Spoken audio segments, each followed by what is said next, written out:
peraturan itu diterapkan sampai sekarang ya hampir tidak ada penyelesaian outsourcing itu. Makanya kan kalau May Day di Jawa Timur itu pasti kita musyawarah apa agendanya ini. Oh ini masuk ranahnya pusat, ini ranahnya di Jawa Timur gitu. Kita akan tetap berjuang sejauh mana supaya nasib-nasib para pekerja outsourcing ini benar-benar terakomodir dan punya kepastian hukum.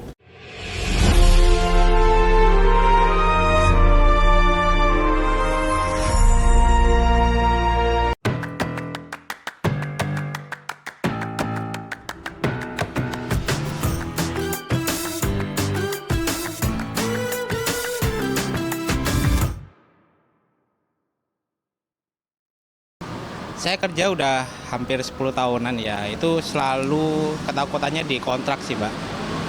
Kontraknya itu saya selalu 3 bulan sekali gitu baru dapat perpanjangan kontrak dan seterusnya 3 bulan gitu.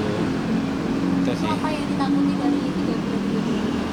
Ya takutnya nanti tiba-tiba mendekati hari H kita nggak ada kabar, nggak ada apa-apa, tiba-tiba langsung diputus kontrak gitu. Itu sih. Untuk membiayai keluarga, anak istri di rumah, terus pengen beli rumah atau yang lainnya. Yang terakhir harapannya apa Mas untuk outsourcing ini? Semoga outsourcing dihapuskan bisa menjadi karyawan tetap ya Mbak. Itu aja sih. Kekhawatiran Ian dan Rusdi bukan keluhan yang berdiri sendiri. Ribuan pekerja outsourcing di Jawa Timur menanggung beban serupa, bekerja keras tanpa kepastian kapan status mereka akan berubah. Setiap akhir kontrak adalah pertaruhan antara perpanjangan atau pemutusan hubungan kerja yang datang tanpa aba-aba. Setiap akhir kontrak adalah pertaruhan antara perpanjangan atau pemutusan hubungan kerja yang datang tanpa aba-aba. Di tengah kondisi itu, pemerintah Provinsi Jawa Timur mulai menunjukkan komitmennya. Ada yang ditujukan ke pemerintah pusat seperti percepatan untuk membahas undang-undang ketenagakerjaan. Karena kan putusan MK diberi batas waktu 2 tahun. Ini sudah 1,5 tahun. Kalau ke pusat undang-undang ketenagakerjaan, kalau ke Pemprov ini perda terkait dengan pesangon misalnya. Kemudian harapan mereka untuk kita membuka koridor 8 melalui Pasuruan. Begitu juga kaitan dengan putra-putri mereka supaya bisa akses SMA, SMK negeri. Jadi kita ingin bahwa perwakilan buruh dan pekerja di Jawa Timur sudah mendapatkan alokasi untuk bantuan subsidi rumah ya, BSPS. Langkah Pemprov Jawa Timur menyiapkan perda pesangon disambut positif oleh kalangan buruh. Namun bagi organisasi pekerja, regulasi saja belum cukup jika pengawasan dan penegakan hukum di lapangan masih lemah. Mereka menilai nasib pekerja outsourcing selama ini kerap terjebak di zona abu-abu, tidak terlindungi sepenuhnya, namun juga tidak mudah untuk keluar. Pada dasarnya, kami selaku pimpinan FSPTM Kota Surabaya tetap memberi satu apresiasi yang baik karena kebijakan-kebijakan yang disampaikan oleh pemerintah menurut kami itu belum maksimal. Salah satunya adalah pekerja outsourcing yang ada di perusahaan masing-masing, baik perusahaan besar maupun perusahaan kecil. Kami menghimbau agar supaya pemerintah Provinsi Jawa Timur lebih maksimal, jangan janji doang. Kemarin ada poin-poin yang dituntut oleh pekerja, mereka sepakat, mereka tanda tangan. Tapi menurut kami, jangan tunda lama-lama. Kalau memang itu dilakukan segera, memberi satu keputusan, mensosialisasi kepada pekerja buruh supaya suasana di Jawa Timur kondusif, dinamis, dan harmonis. Perda pesangon boleh jadi secercah harapan, namun bagi Ian, Rusdi, dan jutaan pekerja outsourcing lainnya, yang paling dibutuhkan adalah kepastian, bukan hanya regulasi di atas kertas. Menjadi pekerja outsourcing bukan pilihan, melainkan kenyataan yang harus dijalani. Di balik seragam dan jam kerja yang panjang, ada kekhawatiran yang tak pernah benar-benar pergi. Kapan kontrak ini akan berakhir? Dari Surabaya, tim Metro TV melaporkan. Pergi ke pasar beli terasi. Cakep. Singgah sebentar di Magetan. Cakep. Selamat datang di podcast Suara Jatim hari ini. Bicara buruh, bicara perjuangan. Nah, selamat datang di podcast Suara Jatim, podcast yang hadir untuk menyuarakan isu-isu penting seputar kehidupan masyarakat Jawa Timur langsung, jujur, dan bermakna. Pemirsa, di balik hiruk pikuk industri yang saat ini terus maju dan terus bergerak, ada jutaan tangan yang bekerja di baliknya. Namun sayangnya seringkali terlupakan dan tanpa kepastian. Mereka adalah para pekerja outsourcing, kelompok tenaga kerja yang menjadi tulang punggung banyak sektor, namun kerap berada di posisi yang paling rentan. Tidak ada kepastian kontrak jangka panjang, minimnya akses jaminan kesejahteraan, dan yang paling menyedihkan bahkan mereka tidak tahu harus kemana, harus mengadu ketika hak-haknya dilanggar. Pertanyaan besarnya adalah, di tengah dunia kerja yang semakin fleksibel ini, bagaimana kita memastikan kita tidak mengabaikan keadilan mereka, para pekerja outsourcing? Untuk menjawab pertanyaan itu, hari ini kita akan membahasnya bersama dengan seorang aktivis, sekaligus seorang legislator yang dikenal konsisten untuk memperjuangkan hak-hak para pekerja. Beliau adalah anggota Komisi E DPRD Provinsi Jawa Timur, Bapak Suwandi Firdaus. Halo Bapak, selamat datang. Selamat datang. Apa kabar Bapak? Baik? Alhamdulillah. Kesibukannya apa Pak sekarang ini Pak, kalau boleh tahu? Kesibukannya ya karena ini di Kedewanan sudah mulai pembahasan tentang anggaran ya. Aktif di Indrapura, kunjungan berkurang gitu. Oke, karena sedang ada aktif di tempat lain begitu ya Pak ya. Iya. Fokusnya berbeda begitu ya. Betul. Oke, Pak, ini kan hari ini kita membahas mengenai buruh ya Pak, mengenai Iya. pekerja outsourcing. Kalau kita bicara soal buruh ini kan kita tidak hanya berbicara soal upah saja, tapi kan ada banyak lapisan ya Pak, seperti jaminan kesejahteraan, kesehatan, sampai keberlangsungan hidup keluarga pekerja itu sendiri begitu.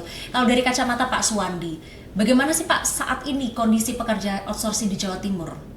Ya, kita langsung membahas atau gimana?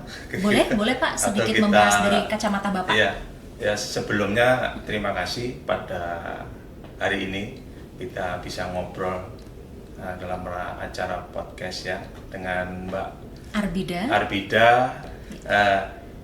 Sebelumnya perkenalkan, nama saya Pak Suwandi ya kan.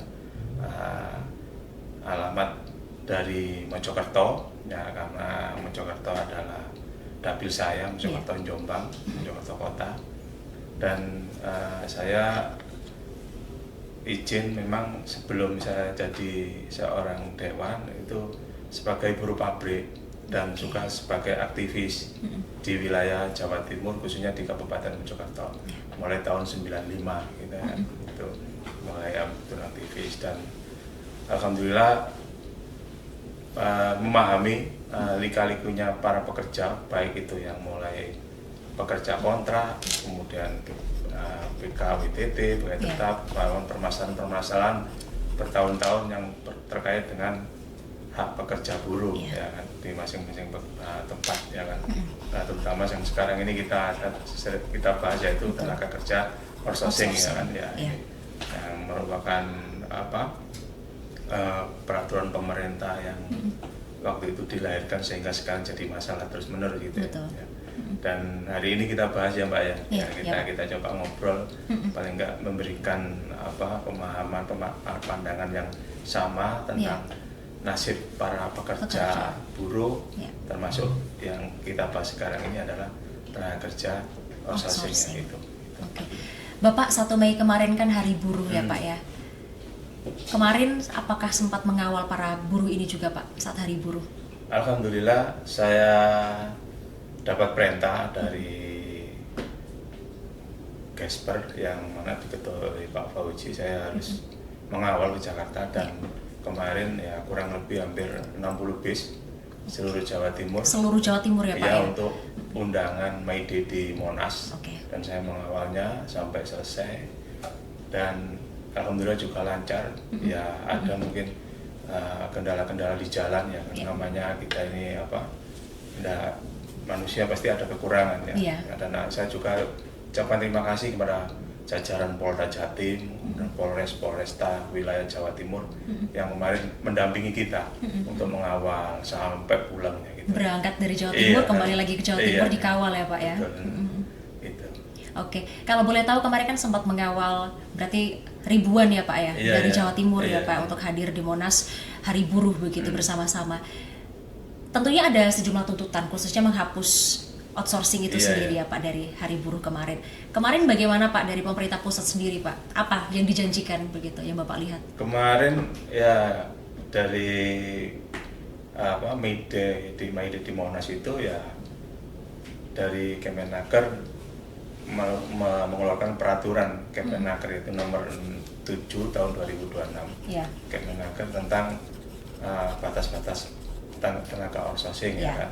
Namun demikian ya kita masih merasa ada kesenjangan yang mana harus kita pahami bersama. Jadi dari Permenaker tersebut kami melihat bahwa hanya ada sedikit aja perbedaan dengan yang lama peraturan outsourcingnya itu, sehingga masih teman-teman masih ada yang punya bergejolak ya keluhannya untuk supaya tetap dicabut outsourcing ini karena masih peraturan yang dikeluarkan oleh Pak Menteri ini masih kurang bisa diterima gitu ya. Ini bagian dari suara pekerja buruh yang kemarin itu. Yang ini kan harapan kami supaya ketika itu peraturan itu dikeluarkan ya sebaiknya juga perlu ada pemahaman yang sama kita antara Kemenaker dengan para aktivis buruh yang memimpin pemimpin buruh ya karena serikat buruh ini kan banyak sekali. Betul. Jadi perlunya adanya komunikasi sehingga para pemimpin buruh ini memahami ini tidak perlu dikeluarkan ini karena hampir sama harus. Nah, ini juga sekarang masih ada pemahaman yang berbeda.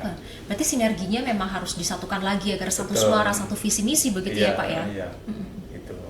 Oke, nah ini Bapak kan sebagai seorang legislator, seorang regulator begitu ya Pak ya, dan juga punya pengalaman menjadi buruh pabrik, jadi artinya langsung merasakan bagaimana nasib mereka, pernah merasakan gitu ya Pak. Nah dalam kunjungan lapangannya Bapak selama ini begitu, ada nggak Pak laporan-laporan yang selama ini Bapak terima begitu, bentuk ketidakadilan yang paling sering dialami pekerja outsourcing ini apa Pak kalau kita membahas itu? Ya kalau hampir setelah peraturan itu diterapkan sampai sekarang ya hampir tidak ada penyelesaian outsourcing itu. Berapa persen aja? Karena apa? Pekerja outsourcing alih daya ini kan itu kan lahir untuk para pengusaha keluar dari tanggung jawab, tidak kalau PHK tidak diberi pesangon, kemudian cuma hanya dibutuhkan ketika produksi hanya meningkat, kemudian juga terus normatifnya termasuk BPJS kesehatan, BPJS tenaga kerja itu tidak diberikan, itu banyak sekali. Hampir setiap tenaga kerja outsourcing itu para pemberi kerjanya ya kan pihak ketiganya kurang bertanggung jawab gitu. Karena ya bagian dari strategi supaya pengusaha ini tidak ikut bertanggung jawab dalam hal ketika itu sudah dialihdayakan gitu. Nah inilah celah-celah ini hampir setiap tahun muncul terjadi penyimpangan normatifnya. Nah ini makanya terus terang kami secara pribadi ya termasuk aktivis ya sebaiknya outsourcing ini dicabut ya kan, karena terlalu banyak masalah bertahun-tahun. Kita setiap May Day menyuarakan itu, tapi ya tidak ada jalan keluarnya. Ya, jadi ya harapan kami ya kembalikan aja kepada peraturan-peraturan yang dulu tentang kerja kontrak, ya kan. Kontrak ini kan bisa bisa dilakukanlah kembali PKWT ini ya kan, Iya. ya kan. Terus sesuai dengan keputusan MK tahun 2024 itu Iya. boleh 5 tahun gitu Iya. kontrak itu, tidak kayak yang sebelumnya. Nah ini kan berkaitan dengan keinginan pekerja buruh ya, Iya. pekerja buruh supaya sudahlah outsourcing. Kalau ada suara-suara yang menyatakan wah nanti banyak PHK, ya tidak ada hubungannya dengan PHK. Dulu waktu pekerja kontrak juga sama, tidak ada PHK massal gitu, ya kan. Tapi ini keinginan pekerja buruh ini supaya apa? Ada jaminan kepastian. Iya. Kalau dialihdayakan, ini aja kadang-kadang PT yang jasa tenaga kerja ini ketika kita tuntut ya, loh, mana kok saya nggak dapat pesangon, kenapa kok nggak dimasukkan ke Nah ini kita cuma diberi sama pengusahanya, ini ya seperti ini paketannya, gajinya gitu. Oh, Bahkan oke. banyak yang tidak sesuai dengan UMP. Ya, ini bukan kita bicara UMK loh ya. Iya. UMP aja masih banyak yang tidak sesuai dengan UMP Jawa Timur. Iya. Ya, terutama kita khususnya Jawa Timur. Kemudian juga jaminan kesehatan. Ya. Ada juga yang PT Jasa Tenaga Kerja, Iya. ya kan? Itu juga komitmen istilahnya itu berkomitmen dan bertanggung jawab ada, cuma hanya kecil aja volumenya. Tapi karena ketika itu dibuka itu banyak jasa-jasa PT Tenaga Kerja itu yang tidak memahami. Oh hanya pekerja itu gini, Seperti hanya apa? itu enggak. Yang penting dapat pekerjaan, kontrak, kemudian cari pekerjanya, pekerja buruhnya, kemudian digaji sesuai dengan yang dibayar oleh perusahaan pemberi itu gitu. Ya, itu kebanyakan seperti itu. Tapi kalau yang sudah memahami seperti kerjasama dengan perusahaan besar ya kan yang di sini ya, seperti ada yang dari Sampurna, kemudian Indofood, terus segala macam dan lainnya, kemudian Ajinomoto itu walaupun outsourcing haknya sama dengan pekerja. karena memahami pemberi kerjanya itu dan Sama-sama ikut bertanggung bekerja. jawab antara pengusaha yang memberikan kerja dan jasa Iya. tenaga kerja ini sama-sama berkomitmen dan bertanggung jawab. Kalau ini loh haknya, kalau kamu mau bekerja dengan kami tapi pekerjamu itu juga harus sama haknya gitu. Cuma bedanya tidak punya istilahnya itu statusnya hanya sebagai tenaga outsourcing, bukan tenaga kerja PKWTT gitu. Itu aja perbedaannya gitu loh. Berarti memang artinya banyak perusahaan yang masih melihat bahwa outsourcing ini jauh di bawah pekerja kontrak begitu Banyak ya, Pak, ya? permasalahan yang timbul outsourcing ini ketika itu. Karena apa? Pertama, kurang bisa memahami dari para pemberi kerja itu, pemberi kerja dan kurang ikut bertanggung jawab. Sehingga pekerja outsourcing itu ya diperlakukan kurang adil, Kurang ya, adil, ya kan? gitu. Apalagi normatifnya aja enggak. Apalagi kita menginjak kepada kesejahteraan ya, Iya, ya kan? Ya, masih normatifnya jauh. enggak ya. Pokoknya sepenting kerja, enggak Iya. karena apalagi dalam kondisi kemarin waktu Covid banyak PHK-nya kan ya, tapi ya yang penting yang dibutuhkan masyarakat Jawa Timur khususnya ini ya anak-anak generasi muda yang lulus dari SMA, SMK, bahkan S1 yang tidak punya misalnya kemampuan berusaha sendiri ya akhirnya ya bekerja seadanya. Iya. Wis apa-apa outsourcing dibayar piro aja Yang penting penting kerja digaji, ya ini gitu karena ya, apa? Pak. Persaingan untuk biaya supaya bisa berhidup di era sekarang Era ini. sekarang. Gitu. Nah inilah permasalahan itu kita bahas hanya satu poin yaitu mengenai outsourcing yang Iya. yang mana salah satunya pengusaha yang mana. Kemudian juga yang keduanya dari pemerintah itu pengawasannya kurang. Saya sudah Oke. komunikasi karena saya sendiri juga di Komisi E, ya pengawasannya ini kurang gitu loh. Dan tidak jemput bola ya ketika ada laporan aja gitu loh. Dan di sisi lain itu kelemahannya di situ sehingga celah-celah untuk melakukan penyimpangan hak-hak pekerja itu makin banyak karena pengawasannya di masing-masing daerah itu kurang dengan salah satunya yaitu personilnya dari Dinas Tenaga Kerja yang di masing-masing daerah untuk pengawasan itu nggak mampu. Oke. Karena apa? Di suatu contoh perusahaan di tempat saya Mojokerto ada berapa ribu perusahaan ya, tapi personilnya untuk pengawasannya cuma berapa? kalau nggak salah ya nggak 5 atau 4 itu. Karena Itu. pengawasannya aja kurang, dari SDM-nya juga kurang begitu ya Pak? Iya, Untuk dilihat jadi ya? gimana caranya supaya personelnya itu timnya itu dari Dinas Pengawasan Jawa Timur ini, dari Dinas Tenaga Kerja ini mampu Untuk mengawasi dan bersikap jujur gitu loh. Kalau bersikap jujur berarti ya insya Allah juga akan sedikit demi sedikit menyelesaikan masalah tenaga kerja berkaitan dengan outsourcing ini, karena banyak penyimpangan Banyak di penyimpangannya outsourcing Pak. ini, ya. Sejauh ini pernah ada nggak Pak kasus yang mana pekerja outsourcing ini bahkan tidak tahu pemberi kerjanya siapa, itu pernah ada nggak Pak? Ya ada. Banyak ya Pak? Banyak itu. Ya. Saya sering dapat laporan, apalagi di dapil saya itu banyak. Nah, ya. Jadi ya Akhirnya penyelesaiannya gimana itu Pak? Ya penyelesaiannya ya kita kembalikan kepada peraturan tentang hak-hak pekerja, ya kan, kepada pengawasan gitu. Yeah. Kita hanya bisa, saya sendiri itu hanya bisa mendampingi, tapi prosesnya ya tidak mungkin saya mendampingi satu perusahaan Jawa Timur itu beberapa ribu ya kan. Betul, ya. ya. Saya serahkan sepenuhnya kepada penanggung jawabnya ya, Dinas Tenaga Kerja dan pengawasannya sama wilayah masing-masing wilayah gitu. Gitu. Oke, nah menurut Bapak sendiri, kenapa sampai sekarang outsourcing ini masih terus dipakai? Padahal sudah jelas Hari Buruh setiap tahunnya selalu menuntut hapuskan outsourcing. Ya, saya garis bawahi yaitu bagian dari kepentingan para pengusaha tenaga kerja outsourcing, juga kepentingan terkait dengan kepentingan politik juga. Karena sudah jelas-jelas itu setiap tahun kita ada masalah dengan tenaga outsourcing, tapi penyelesaian dari mulai presiden ya kan yang mengeluarkan peraturan itu sampai sekarang tidak ada jalan keluarnya. Betul, gitu. presiden ganti pun juga belum ada jalan keluar ya Pak itu ada kepentingan politik juga berarti gitu loh. Dan kalau ada yang perusahaan nanti akan timbul ke PHK besar-besaran kalau outsourcing ditambah. Kata siapa? Tidak ada, cuma statusnya aja supaya lebih bertanggung jawab dibanding pada kontrak gitu.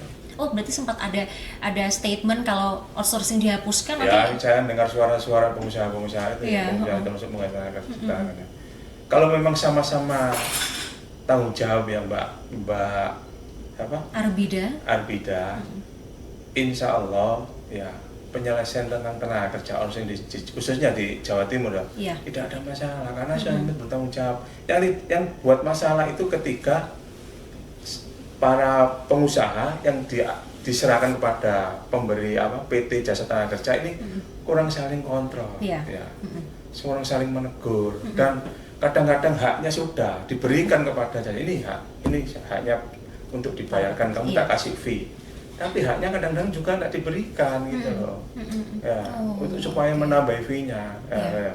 Sisi lain juga ada juga, terus para pengusaha ini juga sama, kadang-kadang juga hanya memberikan yang mana sesuai dengan kemampuannya, ya kan, kepada PT Jasa Tenaga Kerja, sehingga turunnya juga akhirnya Jasa Tenaga Kerja memberikan upah yang tidak layak. Ini. Tapi kalau tidak semuanya ini benar-benar mengikuti aturan. Udah ada regulasinya loh padahal gitu. Iya, lama-kelamaan ya tidak seperti ini akhirnya. Ini kan karena nasib-nasib para pekerja buruh outsourcing ini benar-benar sangat-sangat memprihatinkan. Ya, wis gajinya wis KUMP, wis KUMK, ya. Terus normatifnya tidak dipenuhi, kayak kesehatan, jaminan kesehatan dengan kecelakaan kerja. Kan contoh sehari bayaran 80.000, 80.000 kecelakaan di jalan, tapi tidak ditanggung oleh Jasa Tenaga Kerjanya. Akhirnya apa? Ya kadang nggak cukup 80.000 itu itu salah satu contoh. Salah satu contohnya gitu. Ya Pak ya. Ya karena pengangguran di Jawa Timur ini lumayan cukup banyak, ya akhirnya ya mau tidak mau ya adik-adik kita, itu masyarakat kita ya akhirnya ya mau tidak mau ya bekerja dibayar berapapun, yang penting dapat penghasilan untuk bisa hidup gitu. Bapak kan tadi sempat bilang ya bahwa ini kan sudah ada regulasinya, tapi dari segi SDM, maksud saya personil SDM-nya masih kurang untuk mengawasi Iya. para perusahaan outsourcing. Lalu berarti dari Pak Suwandi sendiri ini bagaimana Pak untuk memastikan peran pemerintah provinsi ini kuat nih untuk mengawasi perusahaan outsourcing biar patuh sama regulasi ketenaga kerjaan Iya. gitu. Ya, salah satunya pertama tidak mudah untuk memberikan izin, ya kan?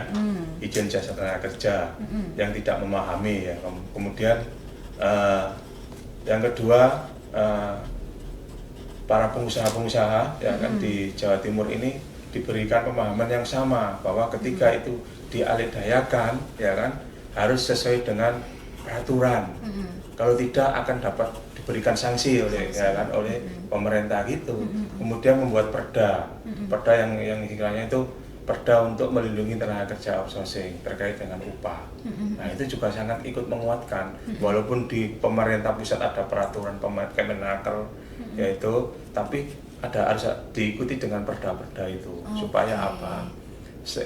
Pemerintah Jawa Timur juga termasuk yang bersangkutan yaitu Dinas Tenaga Kerja itu mudah juga ikut itu mengawasi dan memberikan sanksi gitu. Karena kerja Dinas Tenaga Kerja nggak bisa sendiri ya Pak, perlu Iya, ada harus semuanya, harus sinergi dan kolaborasi. Kita ini juga sangat mendukung Dinas Tenaga Kerja Jawa Timur ini, termasuk anggaran juga Mbak. Karena apa? Kita banyak komplain, banyak pengawasan yang kurang jalan karena ya anggarannya minim, ya mau turun ke lapangan ya nggak ada anggaran gimana gitu. Salah satunya itu faktornya itu. Makanya kita selalu mensupport ya gimana caranya supaya Dinas Tenaga Kerja Jawa Timur itu memenuhi standar persyaratan untuk bisa menyelesaikan permasalahan setiap tahun ada gitu. Ya berkurang. Tapi jangan sampai tambah lagi. Memastikan terus ya Pak ya dengan anggaran yang minim begitu ya. Kalau sampai saat ini Pak, saya boleh tahu nggak data pasti berapa jumlah pekerja outsourcing di Jawa Timur dan di sektor mana mereka paling banyak bekerja? Kalau data saya tidak hafal ya Mbak ya, mohon maaf ya. Tapi yang sektor yang paling banyak itu adalah sektor-sektor yang padat karya, ya kan. Salah satunya di perusahaan rokok, ya kan, rokok yang SKT, ya kan. Ya. Kalau saya SKM, saya mungkin kurang paham ya, tapi saya lebih banyak memperjuangkan ke SKT-nya karena menyerap tenaga kerja banyak gitu. Ya, itu yang yang cukup banyak juga. Kemudian juga home industry atau anak perusahaan-perusahaan ya kan. Ya, itu yang sekiranya yang memakai alat-alat yang masih lama. Itu kan menyerap tenaga kerja juga. Itu yang kita pertahankan gitu. Itu supaya apa?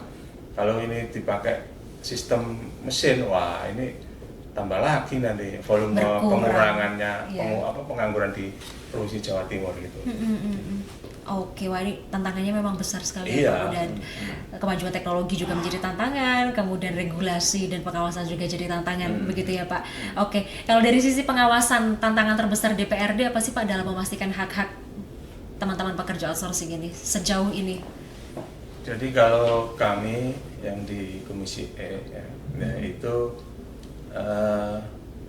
tantangan besarnya sebenarnya ya tidak ada tantangan besar. Kita kan hanya fungsi kontrol terhadap pemerintah. Kalau pemerintah membutuhkan anggaran, terutama Dinas Tenaga Kerja untuk supaya kinerjanya kita dukung dan berpihak pada penyelesaian masalah ya kita dukung. Jadi tantangannya kalau kami sebagai anggota DPR Provinsi Jawa Timur di Komisi ini tidak ada, tapi kita ini mensupport programnya pemerintah yang digagas oleh Bu Gubernur gitu. Dan alhamdulillah juga tidak separat dengan provinsi lain di Jawa Timur ini. Prestasinya Bu Gubernur juga makin meningkat gitu. Nah ini tapi ya tidak bisa serta-merta selesai, tapi ya masih ada masalah terutama tentang tenaga kerja outsourcing. Makanya harapan kami ya perlu ada perhatian khusus tentang tenaga kerja outsourcing ini. Jadi kita harus bersama-sama mengawasi dari eksekutif, legislatif, saya bersama-sama dengan OPD terkait, kemudian bersama dengan LSM, aktivis buruh bersama-sama untuk menyelesaikan ini gitu.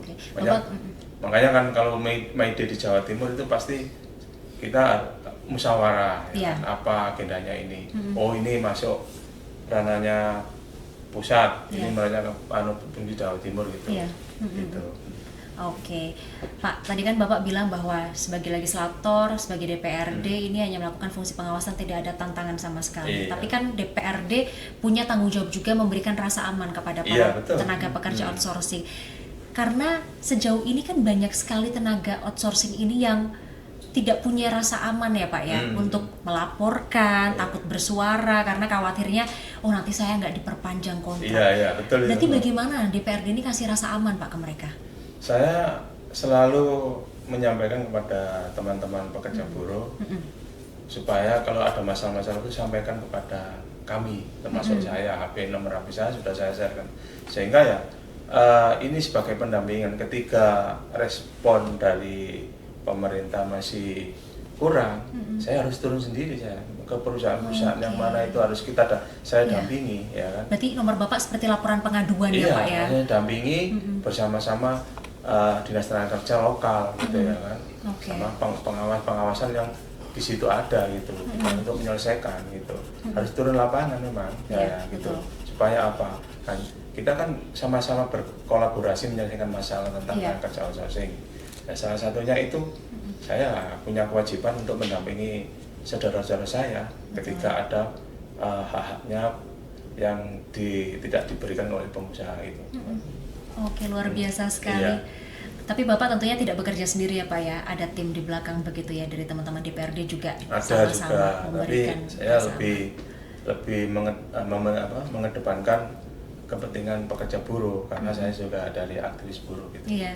Jadi Bapak tahu langsung ya Pak? Ya, siap kalau ada Siap keluhan banget. ya langsung kita turun, Iya. saya turun. Di mana itu kita turun gitu. Oke, Bapak kembali lagi soal regulasi tadi. Ini kan saat ini regulasi outsourcing sudah diatur dalam undang-undang begitu ya tadi yang Bapak sampaikan dan juga ada turunannya begitu.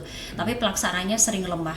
Kalau boleh tahu Bapak sebagai aktivis buruh dan juga sebagai DPRD yang konsisten begitu dalam memperjuangkan hak para pekerja, titik lemah dari regulasi ini tuh apa Pak, yang titik macet yang paling sering dilihat begitu?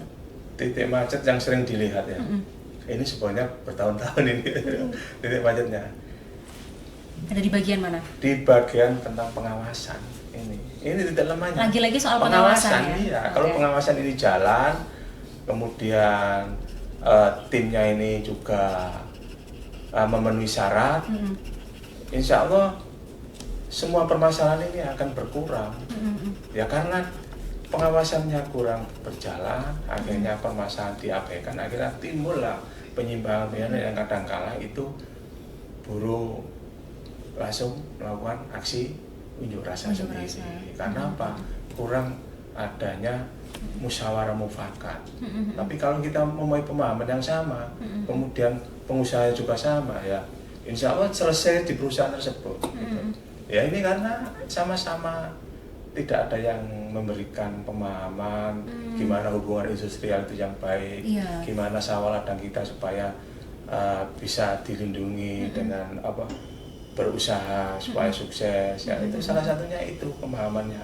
Tapi lagi-lagi ketika itu ada serikat pekerja serikat buruh, kemudian pengusahanya yang tidak punya pemahaman yang sama, tujuan yang sama, ya akhirnya konflik terus, akhirnya Iya. ada aksi. Betul. Nah, apalagi yang biasanya yang sering ini ya tenaga-tenaga outsourcing ini yang nasibnya itu wis hampir rata-rata tidak jelas gitu loh, ya kan. Yang ngotot ya sudah, kamu besok keluar aja, nggak usah perpanjang itu. lagi. Karena sangat rentan ya Pak. Jadi, Iya, ya itu tadi kasihan. takut bersuara itu tadi ya Pak ya. Ya, Oh. ya intinya kalau pekerja outsourcing, nek awakmu gelem tak bayar sakmene ini ya kerja, nek gak gelem ya metu. Nggak usah ikut gitu ya Pak ya. Metok wis biasa itu. Kasihan kadang-kadang. Iya, betul. Terus hak-haknya juga sama gitu. Ojo takon hak apa maneh THR. THR nek ono tak kei, nek gak ono ya wis.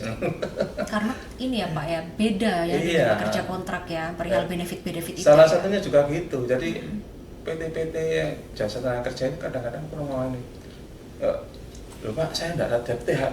Loh aku teko perusahaan ini nggak dikasih anggaran untuk bayar THR kamu lah. Kalau saya terus kamu tak kasih THR, uang dari mana? Nah itu salah satunya gitu. Itu Haknya hilang iya, gitu aja ya, sama Pak. gitu. Iya. Itu ya hampir setiap tahun itu permasalahan THR Selalu itu ada. muncul ya. Ya itulah mengapa kok saya ini sudah outsourcing itu kalau mau dijalankan terus harus dirubah sedemikian supaya bisa melindungi oleh para pekerja outsourcing. Tapi harus dirubah, perubahannya harus benar-benar hampir sama dengan tenaga kontrak gitu. Kemudian pengawasan juga sama gitu. Tapi kalau Permenaker yang nomor 7 tahun 2026 ini dijalankan ya nggak ada bedanya dengan yang lama gitu. Ya kan kurang mengena, kurang melindungi. Makanya saya banyak teman-teman pekerja buruh itu ya apa ya tenaga outsourcing ya harus ditutup itu makanya ya karena kan Harus menampung dihapuskan sesuai dengan dihapus. tuntutan Iya, bertahun-tahun ya Pak. kembali pada tenaga kontrak gitu. Kontrak aja biasanya kan juga sama dulu itu. Apalagi outsourcing dulu kontraknya 2 tahun.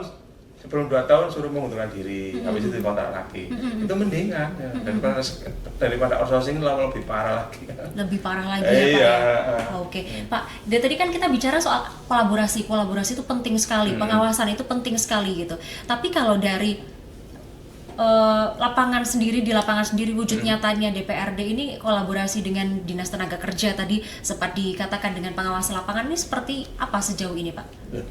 Kalau DPRD provinsi yang terkait mitranya itu Komisi E, kita sering kali melakukan audiensi, Sudah sangat sering ya, Pak, ya? workshop gitu ya, kemudian mendukung program-programnya Disnaker gitu. Ya kita sampaikan, tapi ya kembali kepada anggaran. Kalau nanti belum tidak mampu, tidak akan apalagi anggaran sekarang ini kan Jawa Timur kemarin dipotong hampir 2, triliun berapa ya kan untuk anggarannya untuk programnya pusat yaitu MBG ya kan.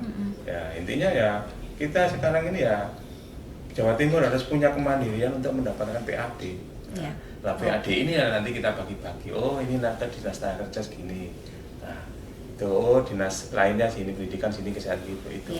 Nah salah satunya yang paling penting adalah walaupun anggaran itu minim, tapi kerjanya harus benar-benar kerja gitu, pengawasan harus benar-benar ekstra, jangan karena alasan wah tidak mendukung atau apa, transportasinya kemudian personilnya tidak ada, ya sudah apa adanya yang di situ kita jalankan, tapi dengan benar-benar tulus ikhlas dan bertanggung jawab gitu.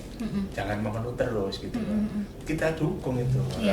Di Dewan pun sama kita. Kalau ada program-program ini apa untuk mengurangi pengangguran, ada pelatihan-pelatihan, yuk kita dukung, kita anggarkan walaupun itu anggaran minim ya sudah tetap aja kita kasih.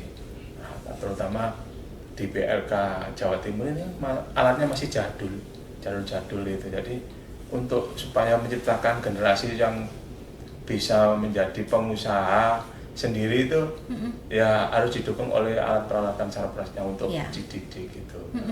Itu salah satunya itu kita dukung terus. Jadi sama Komisi E ini kita selalu menyampaikan program-program yang mana untuk kepentingan rakyat Jawa Timur. Gitu.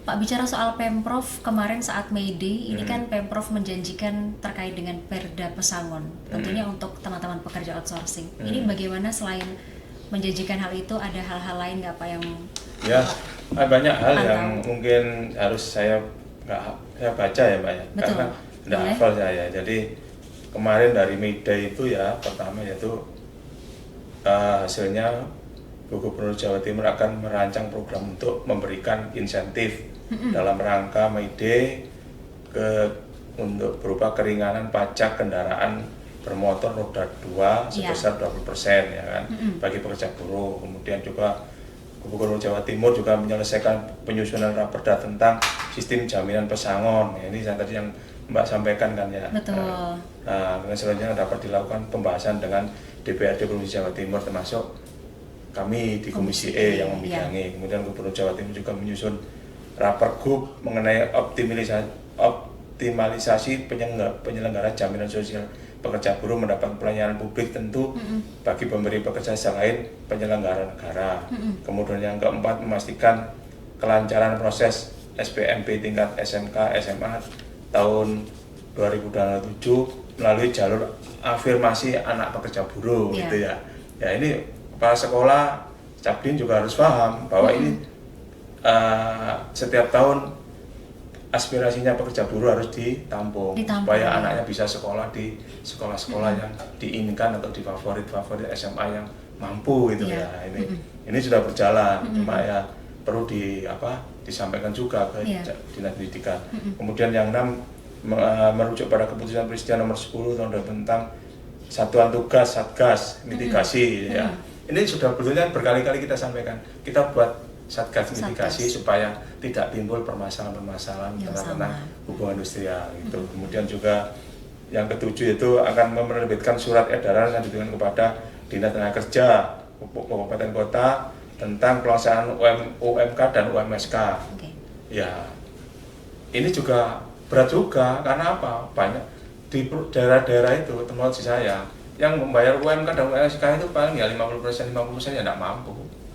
Itu ini juga perlu surat ini. Kemudian ya, Pak? Iya, kemudian yang 8 yaitu Provinsi Jawa Timur, Dinas Perhubungan Provinsi Jawa Timur segera memperluas Transjatim supaya bisa mengangkut para pekerja buruh berangkat kerja ya kan, tidak harus menggunakan sepeda motor ya kan. Itu karena tarifnya juga murah. Karena ini masih belum mampu sehingga tidak mampu bisnya ini Transjatim ini tidak mampu juga. Masih ada perlu tambahan armada. Kemudian yang ke-9, Provinsi Jawa Timur melalui MTSP yang Provinsi Jawa Timur segera berkoordinasi dengan pemerintah pusat, Kementerian Investasi, Badan Koordinasi Penanaman Modal dan memperbaiki sistem online single submission tentang izin usaha PPJB atau alih daya. Nah, ini yang tadi kita bahas itu Mbak ya. Itu salah satunya ada 9 poin dari hasil May Day yang kita khusus Jawa Timur. Kalau yang kita usulkan ke pusat itu ada 5. Gitu. DPRD sendiri mengawal usulan tersebut kan tentunya itu menjadi kado terbaik untuk para buruh khususnya tenaga pekerja outsourcing ya. Kami sih akan mengawal gitu. Karena kalau tidak kita kawal nanti ya cuma hanya slogan aja. Iya, betul. Karena kemarin ketika May Day di Jawa Timur juga para pekerja khususnya yang mewakili begitu ketika Ibu Gubernur menyampaikan hal itu mereka apakah iya Bu akan benar-benar diusulkan begitu. Kalau jangan sampai nanti hanya setiap tahun ada itu tapi pelaksanaannya tidak ada lah. Ini kan takutnya juga, hanya sebagai seremonial ya Pak ya. Gitu ya. Betul. Oke. Kalau bahasa PHP aja ini. Harapan palsu dong. Harapan palsu di ghosting ya Pak ya takutnya ya. Iya. Kalau gitu dari Bapak berarti yang perlu dibenahi terlebih dahulu itu regulasinya, pengawasannya atau mentalitas perusahaan? Sama. Tiga-tiganya perlu. Iya, sama. Prioritas semuanya, semua iya, prioritas semuanya itu. Nggak bisa satu-satu Iya. gitu. Kalau kita buat regulasinya baik, tapi ya dari pelaksanaannya mentalnya kurang baik ya nggak jalan gitu. Iya, betul. Seberapa penting Pak Serikat Pekerja untuk membantu para tenaga pekerja outsourcing ini? Ya, sangat penting sekali Mbak, karena ini nasib kita, nasib kaum saudara-saudara saya. Jadi ya ini bagian menurut saya prioritas gitu. Jadi saya akan mengawal dan selalu mendengar dan akan kami sampaikan kepada media ya kan, sejauh mana pelaksanaannya tentang setiap tahun hasil rekomendasi May Day ini dilaksanakan oleh Provinsi Jawa Timur sehingga supaya apa nasib teman-teman saudara saya yang terutama pekerja outsourcing ini tidak berasur-asur tambah parah, tambah jelek, tapi ya harus ada perubahan, ya minimal normatifnya lah. Ya, harus karena ada perubahan. Iya namanya pekerja kadang-kadang juga sakit. Nah, kalau tidak normatifnya ini tidak terpenuhi kan juga sangat berat sekali. BPJS Tenaga Kerja, BPJS Tenaga Kesehatan itu normatifnya itu. Iya, itu normatifnya. Itu. Oke, wah ini banyak sekali ya Pak yang dibahas dan ini tentunya perjuangan belum usai sampai akhirnya benar-benar ketok palu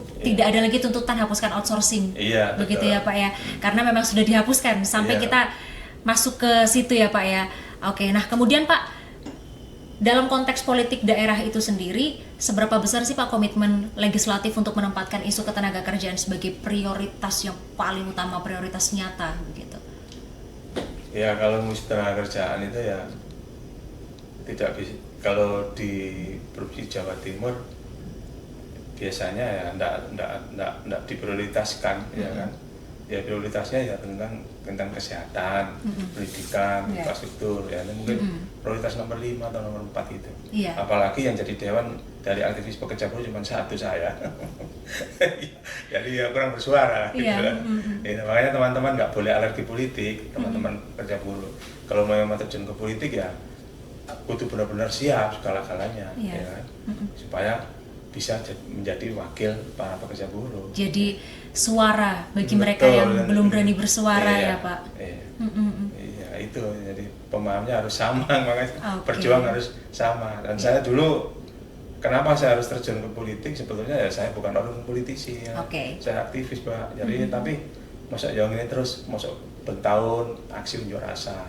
Iya. Nah, kabupaten kota provinsi ya akhirnya coba jalur politik supaya ada teman-teman yang jalur aksi unjuk rasa, oke. ada yang teman-teman, ada yang Ya. yang mewakili dewan juga ikut jalur komunikasi dengan birokrasi. Oke, gitu. jadi motivasi untuk menjadi seorang legislator pun juga memang ini ya Pak ya, diawali dari keresahan diri sendiri. Iya, ya, Pak. gitu. Supaya apa?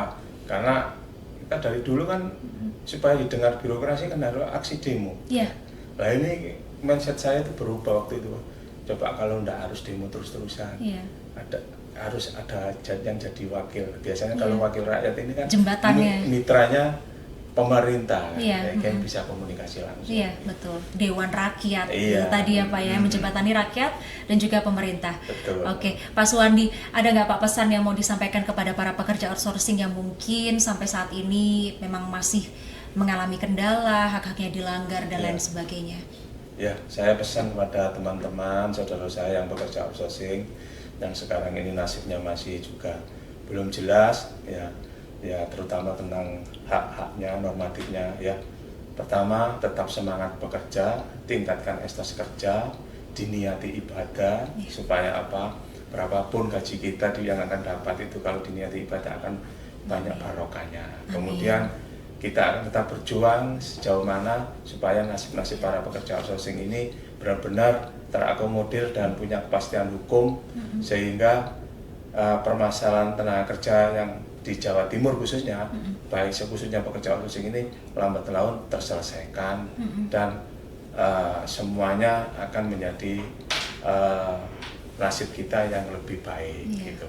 Dan selanjutnya juga sama kami sampaikan kepada para pengusaha jasa tenaga kerja maupun pemberi kerja, mohon juga kita ikut bersama-sama tanggung jawab mewujudkan Jawa Timur itu lebih aman nyaman dalam bekerja, sehingga hak-haknya pekerja outsourcing ini benar-benar tetap disampaikan, diberikan, sehingga Jawa Timur menjadi percontohan hubungan industrial yang baik, nyaman dan aman, dan para pekerja buruhnya sejahtera gitu, Mbak.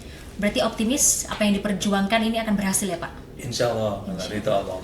Oke, amin. Terima kasih Iya. Pak Suwandi Iya. untuk waktunya hari Iya. ini. Iya. Baik sekali, hari ini Terima kita kasih, membahas Mbak. ya Pak ya, Iya. dari hulu ke hilir, Iya. dari regulasi dan juga solusi, Betul. khususnya untuk memperjuangkan hak para pekerja Iya. buruh, khususnya tenaga kerja outsourcing. Iya. Luar biasa sekali, pemirsa, itu tadi perbincangan saya dengan Pak Suwandi, bagaimana kita melihat hari ini kita tidak hanya bicara soal buruh, tidak hanya bicara soal upah atau regulasi, tapi kita bicara soal bagaimana memanusiakan manusia, bagaimana kita melihat keadilan itu sendiri, martabat, dan juga kita berbincang hari ini adalah kita bisa memegang bahwa sistem yang baik itu bukan hanya yang menguntungkan secara ekonomi, tapi juga yang mampu melindungi mereka yang membutuhkan perlindungan. Untuk para pekerja outsourcing di Jawa Timur, seperti yang Pak Suwandi tadi sampaikan, tidak hanya di Jawa Timur, tapi juga di seluruh Indonesia ya tentunya. Semoga suara kalian terus didengar. Dan semoga perjuangan kalian tidak pernah sia-sia dan panjang umur perjuangan. Pemirsa, terima kasih sudah menemani kami hari ini di podcast Suara Jatim. Jangan lupa bagikan episode ini kepada keluarga dan juga sahabat Anda, karena semakin banyak yang tahu, semakin kuat juga pengawasan, khususnya bagi para tenaga outsourcing. Sampai jumpa di episode berikutnya, tetap sehat selalu, dan demikian podcast Suara Jatim di Ngode, ngobrol bareng Dewan Persembahan dari DPRD Provinsi Jawa Timur. Saya Arbi Danila, mewakili seluruh kru yang bertugas pamit undur diri, dan sampai jumpa. Terima kasih Bapak Terima untuk kasih, waktunya. Mbak. Ya. Baik, sehat selalu ya Pak ya. Sehat, alhamdulillah. Nanti media tahun depan ikut lagi. Iya. Iya.